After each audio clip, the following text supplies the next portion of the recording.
Hello everyone, मैं श्वेता स्वागत करती हूँ आप सभी के अपने चैनल श्वेता स्टडी पॉइंट में। फ्रेंड्स, कैसे हैं आप सभी? आशा करती हूँ कि आप सभी बहुत ही अच्छे होंगे। फ्रेंड्स, आज का हमारा टॉपिक है ऑब्जेक्टिव टाइप क्वेश्चंस। आज के हमारे इस वीडियो में हम समाज शास्त्र के कुछ बहुत ही महत्वपूर्ण ऑब्जेक्टिव क्वेश्चंस के विषय में जानेंगे। फ्रेंड्स, क्वेश्चन बहुत ही इंपॉर्टेंट है, तो आप सभी से रिक्वेस्ट है कि वीडियो को बिल्कुल भी स्किप ना करें, वीडियो को पूरा देखें।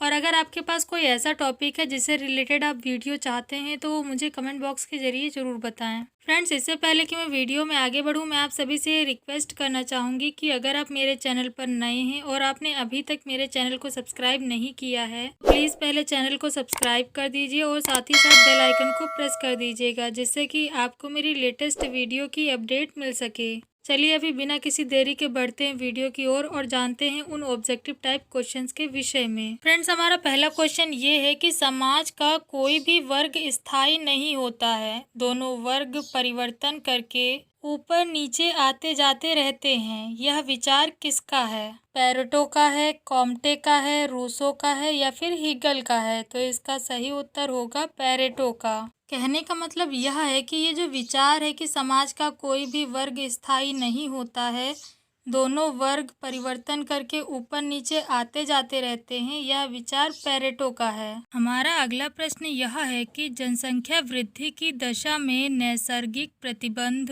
अनिवार्य रूप से मृत्यु दर में वृद्धि नहीं करते। यह कथन किसका है? मार्टिन का, एडविन कैनन का, बॉटोमोर का या फिर मैक्स वेबर का? तो इसका सही उत्तर होगा एडविन कैनन का। कहने का मतलब यह है कि जनसंख्या वृद्धि की दशा में नैसर्गिक प्रतिबंध अनिवार्य रूप से मृत्यु दर में वृद्धि नहीं करते हैं, यह कथन एडविन कैनन का है। हमारा अगला प्रश्न यह है कि सूचना प्रौद्योगिकी का अर्थ है। दूसरे शब्दों में कहें तो सूचना प्रौद्योगिकी का क्या अर्थ है? जनसंचार, संचार, विचारों का संप्रेषण या फिर ये सभी? तो इसका सही उत्तर होगा जनसंचार। कहने का मतलब यह है कि सूचना प्रौद्योगिकी का अर्थ जनसंचार है। जनसंचार को ही हम सूचना प्रौद्योगिकी कहते हैं। हमारा अगला प्रश्न यह है कि कंप्यूटर एंड सोशल चेंज नामक पुस्तक किसकी है? डी कपूर की, जूडिथ ए पेरोल की, मर्टन की या फिर सोरोकिन की? तो इसका सही उत्तर होगा जूडिथ ए पेरोल। कहने का मतलब यह है कि कंप्यूटर एंड सोशल चेंज नामक पुस्तक जूडिथ ए पेरोल ने लिखी है। हमारा अगला प्रश्न यह है कि किसी विशेष उद्देश्य या फिर उद्देश्यों की पूर्ति के लिए उच्च श्रेणी के साधनों की व्यवस्था को ही प्रौद्योगिकी कहा जाता है। यह विचार किसका है?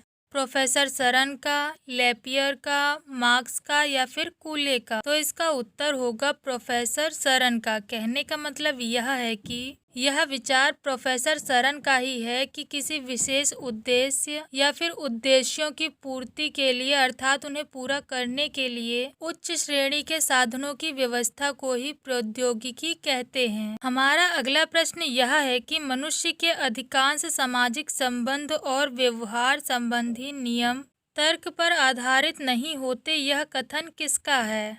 पेरेटो का, रूसो का, कूले का या फिर दांते का? तो इसका सही उत्तर होगा पेरेटो का। कहने का मतलब यह है कि पेरेटो ने ही यह कहा है कि मनुष्य के अधिकांश सामाजिक संबंध और उसके व्यवहार संबंधी नियम तर्क पर आधारित नहीं होते। हमारा अगला प्रश्न यह है कि राष्ट्रीय सूचना विज्ञान केंद्र की स्थापना कब हुई? 1999 में, 1987 में, 1960 में या फिर 1977 में? तो इसका उत्तर होगा 1987 में। कहने का मतलब यह है कि राष्ट्रीय सूचना विज्ञान केंद्र की स्थापना 1987 में हुई थी। हमारा अगला प्रश्न यह है कि भारत में रेडियो प्रसारण किस वर्ष प्रारंभ हुआ? 1926 में, 1927 में, 1928 में या फिर 1925 में? तो इसका सही उत्तर होगा 1927 में। कहने का मतलब यह है कि भारत में रेडियो प्रसारण 1927 में प्रारंभ हुआ था। हमारा अगला प्रश्न यह है कि हमारे देश में सबसे पहले टेलीफोन एक्सचेंज की स्थापना कहाँ हुई? दिल्ली में, मुंबई में, पूना में या फिर बेंगलोर में? तो इसका सही उत्तर होगा मुंबई में। कहने का मतलब यह है कि हमारे देश में सर्वप्रथम यानी कि सबसे पहले टेलीफोन एक्सचेंज की स्थापना मुंबई में हुई थी। हमारा अगला प्रश्न यह है कि पहला पोस्ट ऑफिस अधिनियम कब पारित हुआ? 1854 में, 1858 में, 1856 में या फिर 1857 में? तो इसका उत्तर होगा 1854 में। कहने का मतलब यह है कि पहला पोस्ट ऑफिस अधिनियम 1854 में पारित हुआ था। हमारा अगला प्रश्न यह है कि पहले पोस्ट ऑफिस की स्थापना कहाँ हुई थी? दूसरे शब्दों में कहें तो पोस्ट ऑफिस सबसे पहले कहाँ पर स्थापित हुआ था? दिल्ली में, कोलकाता में, मुंबई में या फिर गुजरात में? तो इसका सही उत्तर होगा कोलकाता में। कहने का मतलब यह है कि पहले पोस्ट ऑफिस की स्थापना कलकत्ता में हुई थी। हमारा अगला प्रश्न यह है कि भारत में सूचना प्रौद्योगिकी के विकास का आरंभ कब हुआ? 1776 में, 1761 में, 1765 में या फिर 1766? तो इसका सही उत्तर होगा 1766 में। कहने का मतलब यह है कि भारत में सूचना प्रौद्योगिकी के विकास की शुरुआत 1766 में हुई थी। हमारा अगला प्रश्न यह है कि देश में डाक व्यापार केंद्र कब स्थापित किए गए? मार्च 2009 में, फरवरी 2009 में, मार्च 2010 में या फिर फरवरी 2010 में? तो इसका सही उत्तर होगा मार्च 2009 में। कहने का मतलब यह है कि देश में डाक व्यापार केंद्र मार्च 2009 में स्थापित किए गए। हमारा अगला प्रश्न यह है कि यूनाइटेड न्यूज ऑफ इंडिया की स्थापना कब हुई? 1950 में, 1959 में, 1960 में या फिर 1989 में? तो इसका सही उत्तर होगा 1959 में। कहने का मतलब यह है कि यूनाइटेड न्यूज ऑफ इंडिया की स्थापना 1959 में हुई थी। हमारा अगला प्रश्न यह है कि भारतीय तार संशोधन अधिनियम कब पारित किया गया? वर्ष 2005 में, वर्ष 2007 में, वर्ष 2008 में या फिर वर्ष 2006 में? तो इसका सही उत्तर होगा वर्ष 2006 में। कहने का मतलब यह है कि भारतीय तार संशोधन अधिनियम वर्ष 2006 में पारित किया गया। हमारा अगला प्रश्न यह है कि भारतीय संचार निगम लिमिटेड यानी कि BSNL का गठन कब किया गया? वर्ष 2000 में, वर्ष 2010 में, वर्ष 2002 में या फिर वर्ष 2004 में? तो इसका सही उत्तर होगा वर्ष 2000 में।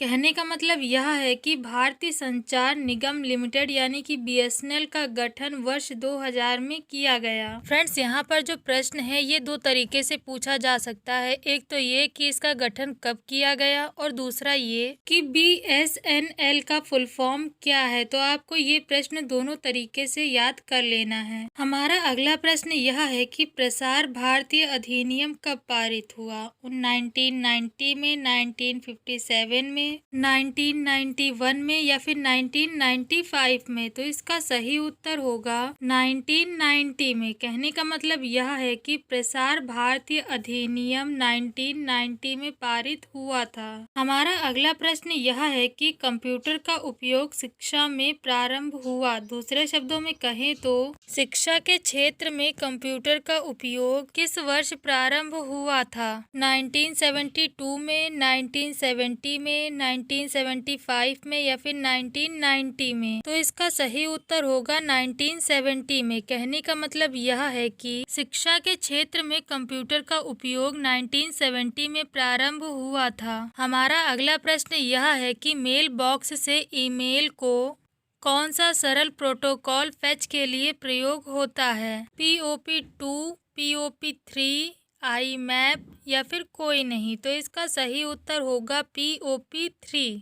कहने का मतलब यह है कि मेल बॉक्स से ईमेल को POP3 प्रोटोकॉल फेच के लिए प्रयोग होता है। हमारा अगला प्रश्न यह है कि इंटरनेट पर प्रकाशित होने वाला पहला भारतीय समाचार पत्र कौन सा था? दैनिक जागरण, दैनिक भास्कर, पत्र द हिंदू या फिर नवभारत टाइम्स। तो इसका सही उत्तर होगा पत्र द हिंदू। कहने का मतलब यह है कि इंटरनेट पर प्रकाशित होने वाला यानी कि पब्लिश होने वाला पहला भारतीय समाचार पत्र पत्र द हिंदू था। फ्रेंड्स, ये थी जानकारी समाजशास्त्र के कुछ ऑब्जेक्टिव टाइप क्वेश्चंस के विषय में। आशा करती हूँ कि आप सभी को मेरे द्वारा दी हुई ये जानकारी पसंद आई होगी। आप सभी को ये जानकारी कैसी लगी मुझे कमेंट बॉक्स के जरिए जरूर बताएं। फ्रेंड्स, अगर आपको मेरी ये वीडियो पसंद आई हो तो वीडियो को लाइक और शेयर जरूर करें। चैनल को सब्सक्राइब करना ना भूलें और साथ ही साथ बेल आइकन को जरूर दबाएं जिससे कि आपको मेरी लेटेस्ट वीडियो की अपडेट मिल सके।